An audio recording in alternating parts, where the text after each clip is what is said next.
My name is Blake Levine, and today I want to talk about living with bipolar disorder and trying to figure out how to develop patience. So, early on, when I was young and facing bipolar disorder, I was feeling so pressured to have all the situations work out in my life. So, obviously, being diagnosed with a mental illness was a severe situation, and I just wanted it all to be resolved so quickly.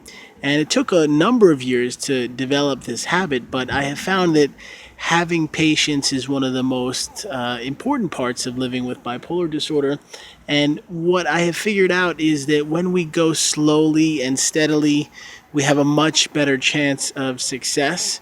Part of our nature is to want things right away, to instantly have our goals achieved, to see success, whether it be with our health or with our friendships or relationships or our financial situation. But sometimes it takes patience. And what I have found is there will be slow times, times where things seem like they're not working out exactly as you hope, or maybe you're struggling to achieve the goals that you've created for yourself. But having patience is extremely important and vital, and it allows you to grow and get stronger. I want to share a couple tips for how to be more patient when you live with bipolar disorder.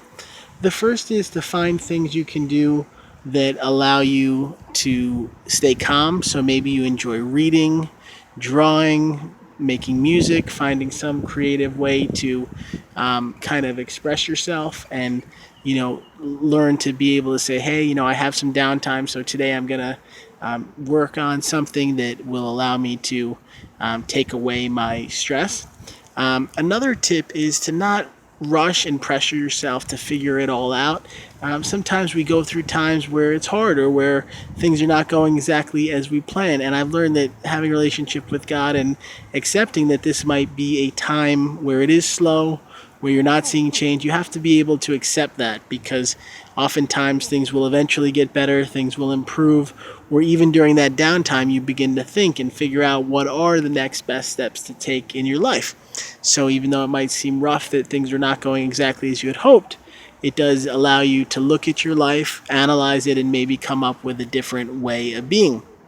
Another encouraging thought about being patient with bipolar disorder is that real growth takes a long time. So, we all want to have everything be worked out instantly, but it can take many years. I'm going on, let's see, I was diagnosed at 15 and I'm 37 now. So that's 22 years of living with bipolar disorder. And the biggest successes I've have taken many, many years to achieve.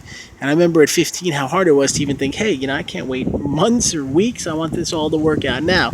But as I've gotten older, I learned to see that many years of changing habits and behavioral patterns makes things better. So you may go through a time where you're trying to learn to be different, but just keep going on your path. Keep trying to make the positive choices. And I find that if you do it consistently, it becomes ingrained in your mind. These are a few tips for anyone facing bipolar disorder that is wanting to learn how to be more patient. I think one of the best tips I've had in my own life is to be able to say, you know what, I'm going to slow down. I'm going to figure out how to, get stronger during this time. I want to thank you so much for watching this, and if you want, check out the website below and the other videos here on YouTube, and if you put a like and a subscribe, I would greatly appreciate it. Thanks so much.